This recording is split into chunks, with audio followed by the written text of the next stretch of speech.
A couple years ago, a close friend, Ashley, started a long-distance relationship with a guy, Chris. He has been really good to her, and after meeting in person a few times, they decided to move in together. I was super happy for her as she had a few bad relationships over the years and it was nice to see her in a healthy one. That joy faded the last couple months before she moved a few states over to be with him. The issue isn't her moving, but that she repeatedly joked about having a baby from Chris. At first, I accepted it as jokes, but over time I realized Ashley was serious. For context, Ashley has 2 children from a previous relationship, ages 10 and 12. Chris absolutely doesn't want kids. He told her this at the start, and any time she hinted possibly wanting more, he shot it down, saying it was a deal breaker. Now, Chris is more than willing to accept her children as her own, because he loves her, and after meeting her kids, them as well. He's accepted that they are a package deal with her, and since they are at an age where they are semi-independent, it's not an issue for him. To me, Chris is a real bro for taking on her kids without issue.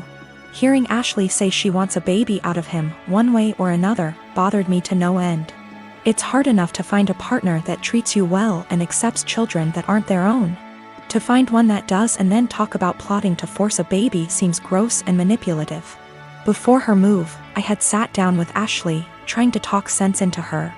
At first she resisted, but finally it seemed she understood how shitty it would be. After I felt like she had understood, I put the issue behind me and helped support her through the hassle of moving. A few days after she left, I got a call from a mutual friend who delves into the Wiccan / metaphysical realm. She was distraught and confessed to me that shortly before Ashley's move, Ashley had come to her asking for a fertility spell. This friend didn't feel comfortable about it and refused. When pushed, she said she cast a spell for a healthy and honest relationship, but told Ashley it was for fertility. As you can imagine, I was livid. I messaged Ashley, confronting her about what I learned, and she laughed it off as she was desperate, but magic is fake anyway. So what's the harm? She then let it slip that since Chris was planning on getting a vasectomy in a few months, she had poked holes in their condoms as a last-ditch effort. At that point, I couldn't stay silent. I gathered up screenshots of all the conversations over the last few months and sent them to Chris. He understandably freaked out and kicked her out. Now, Ashley hates me because she was kicked out after a huge move and didn't have a job or money to make it back. She said I'm a terrible person for putting her and her kids out on the street. My girlfriend and I have been together for 6 years. I know she's been wanting to get married and wanting for me to propose for a really long time. I've always put it off because I never felt I was at the right spot for it, and I wanted to wait for the right time.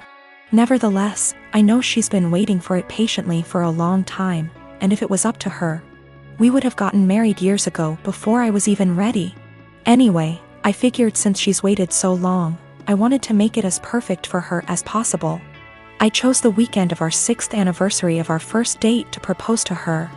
I was planning to have her come over to our house, I would have my mom and sister vacate for the night, and I would prepare a very nice dinner for her and would propose during that. I had written out this really long speech which I'd memorized after much practice because I wanted it to be perfect. Now my girlfriend has always wanted me to learn how to cook. I'm ashamed to say I've never properly learned how to cook, and I've never been really good at it. Since I live with my mother and sister at home, they always cook for me and they've never really needed me to cook. It's always one or the other of them, or both of them, doing cooking. At best, I'd just do washing up or chop up onions or something simple. I told them, look, I desperately need to learn how to cook a very nice meal.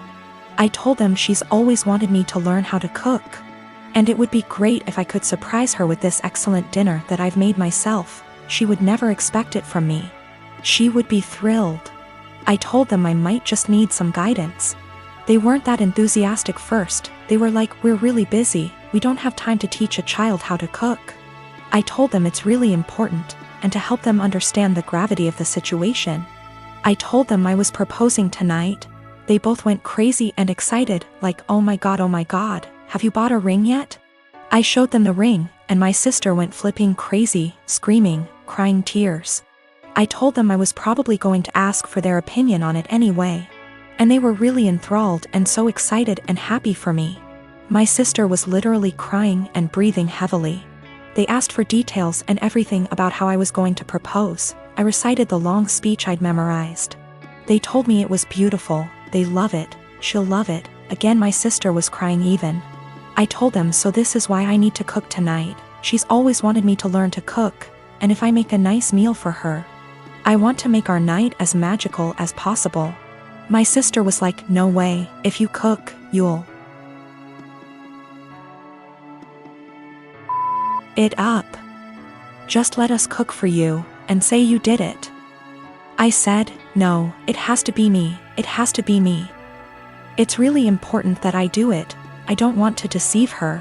We reached a compromise and they said we can do it together. My mom supervised, my sister will take charge. And I'll basically just follow instructions and help her out. It turned out going really good, but how much I really contributed is questionable. They ended up taking way too much over me. Way more than I had planned. I had wanted to do it all myself with their guidance, but I ended up being just a helper while my sister did most of the work. I didn't want to let that spoil the night, so I just let it go. Then my girlfriend arrived at the door, and my mom and sister were getting ready to go out. When they greeted her, my mom was acting cool, polite, very poker face about it, I guess 'cause she's a mature adult. My sister on the other hand was acting like a jittery little schoolgirl, just jumping out. It was really cringy and awkward to watch. She kept telling my girlfriend how beautiful she looked tonight, how excited she was for her, how we were perfect for each other. The way she was smiling and acting too excited really gave it all away. She said, he's got something really special planned for you. I kept trying to push her out the door and telling her to shut up, but she just wouldn't, and she kept chatting to my girlfriend. I wanted to push her out, but my girlfriend told me I was being rude to her, and I should let the talk. I just sighed and knew it would end badly, but my sister kept being as unsubtle as possible. I really wish I could be a fly on the wall here tonight, you are so lucky, if only you knew. My girlfriend was then, is he going to propose? My sister didn't say yes, or no. She just gritted her teeth in a big smile like SND, just started screaming and crying and hugging me, suffocating me. My mom was trying to pull my sister away, but she just started screaming, show her the ring. Show her the ring. I told her to seriously shut up, and that my mom was clearly waiting for her, but she kept shouting, show her the ring. I tried to explain to them that this really wasn't the way I had planned it. I wanted to do it when we were alone and I had a long speech planned. They both just wanted to see the ring. I said, can I at least say the speech?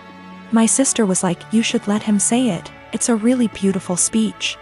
I started and I'd barely got 2 sentences in when she interrupted me and was like, actually it's 2 long, you can say it later, just show her the ring. I wanted to wait until we were alone so I could say the speech and then show the ring, but they were both literally screaming at me to show them. I told my sister she'd already seen it, she said she wanted to see it again, and my girlfriend told me I had to show it to her now.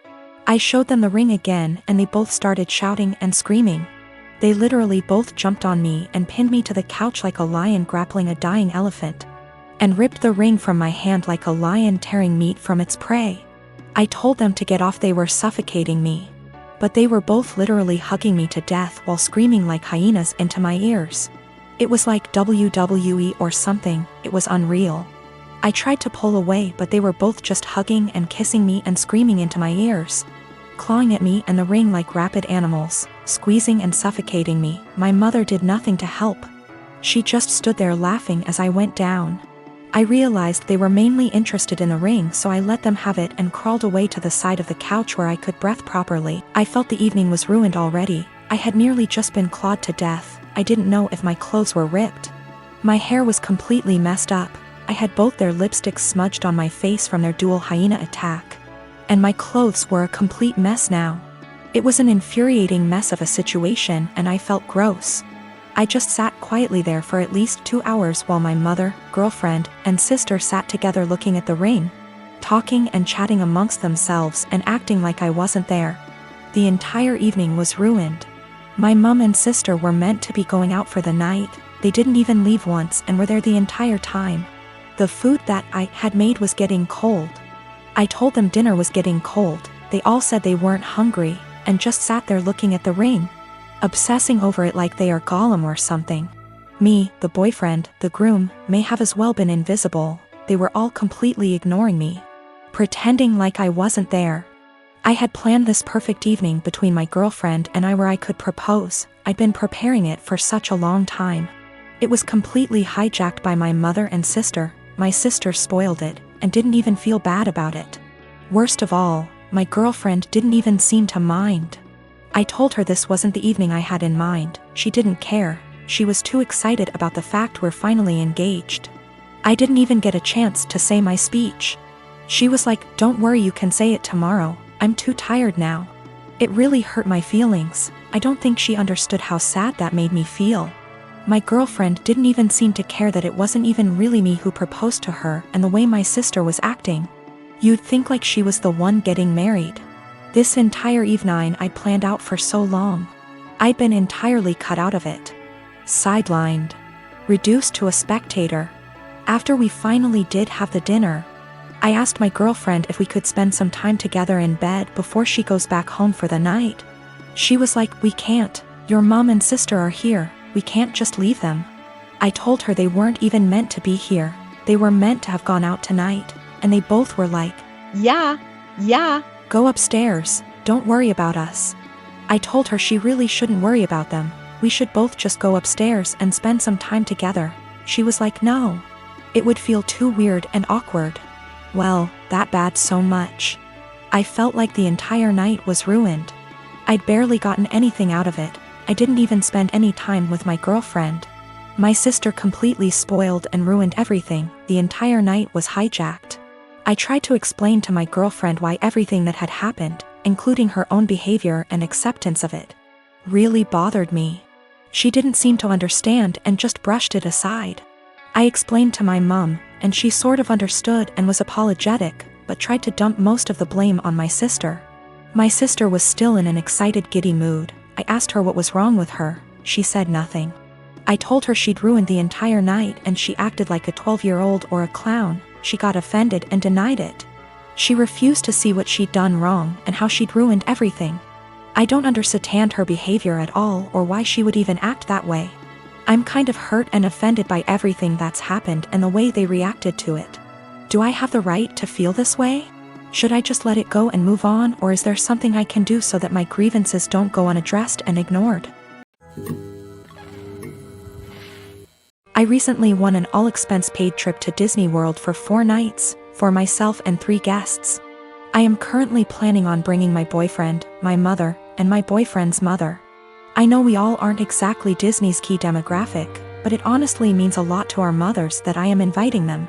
Both my boyfriend and I grew up in poorer families that could never afford expensive vacations. And this is the first trip to Disney World for all of us. I know this is probably the only opportunity our mothers will ever have to go to Disney. And for now they are both in good enough health to still enjoy the rides. The problem is with my cousin, Jane, who has been hounding me to take her 5-year-old daughter, Kelly, instead of my boyfriend's mother. I know, what kind of monster am I for not wanting to bring a little girl to the place where dreams come true? Except Jane's family has already been to Disney World twice, most recently earlier this year in February. My cousin has done very well for herself. She runs a successful photography business, and her husband is an engineer. They are definitely able to afford their own vacations. If Jane wasn't so well off, I probably would consider taking Kelly if I thought I was giving a little kid a once-in-a-lifetime experience. But I'm not. She's already been twice and she's only 5. Our mothers have been 0 times. Jane's only rationale for wanting me to take her daughter seems to be that Disney is meant for kids. It's weird to go with only adults. And it'd be evil to not take a 5-year-old to Disney if you had the chance. There's also the issue of Kelly herself. She's not a completely terrible child, but she's whiny and throws tantrums regularly. I don't really want to spend a week with that. Also, what if she gets homesick? What if she gets actually sick? What if she gets lost? I'm not a parent myself and I would have no idea what to do in those situations. I also don't want to saddle my mother with the responsibility of caring for her. I babysat Kelly before, but only for a few hours at a time. I'm not sure why my cousin is even comfortable with the idea of me taking her child 3 states away. We are in North Carolina, so it's not like Orlando is just a short drive down the road if something happens. I tried telling Jane I'm not comfortable bringing Kelly, and she just said this is a good opportunity to find out what being a parent is like. What? She's almost acting like I'm not serious about not bringing Kelly, and I'm just pretending I don't want to bring her. It's really weird. Jane and I have always been very close, like we are sisters. And I'm afraid this has the potential to ruin our relationship once it comes to a head. What is the best way to tell her no without sounding like an evil child hater, or am I being selfish for not taking a kid to Disney? I am a 33 years old woman, the breadwinner of our household. I have multiple, highly specialized degrees for a niche industry. I make $200K plus, with potential to get in the $600 MS range. My company has not been hit that badly by COVID, so most of us have kept our jobs, but we're held to strict standards. My husband has a broad degree / work experience. He quit his job right before COVID hit, hoping for a better job in the meantime, and I was supportive. He spent a ton of time applying to various jobs, and finally landed an interview at Organization X. This is his dream job, in almost every imaginable way. I can't be detailed. However, it's paying about $65K a year, which would be fine, except this job directly puts my job stability at risk.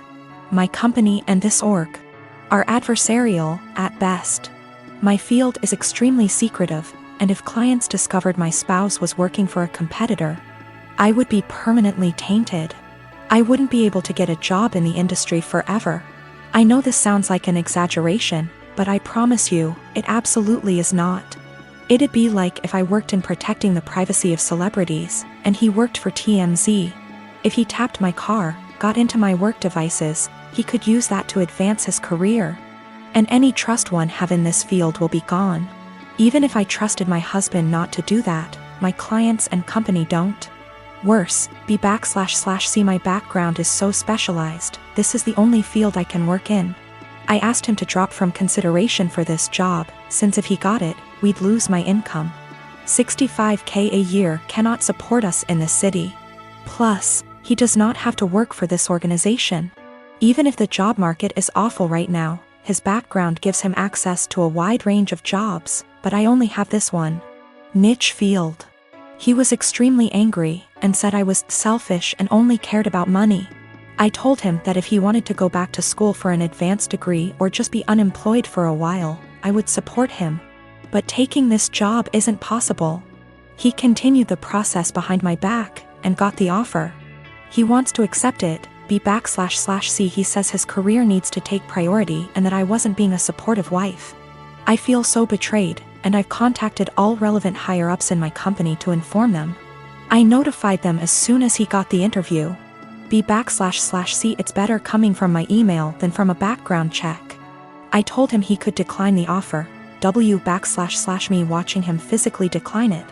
Or he could accept the offer and move out immediately. I would pay for him to stay 2 weeks at a hotel, and we would begin divorce proceedings. My company is willing to take care of all of my legal fees. I feel awful. I still love him. I moved decisively, B//C. This was the best way to cut my losses, but it still hurts. He called me heartless and cold. It's true that I was prioritizing my career over his, but it felt like the only option at the time.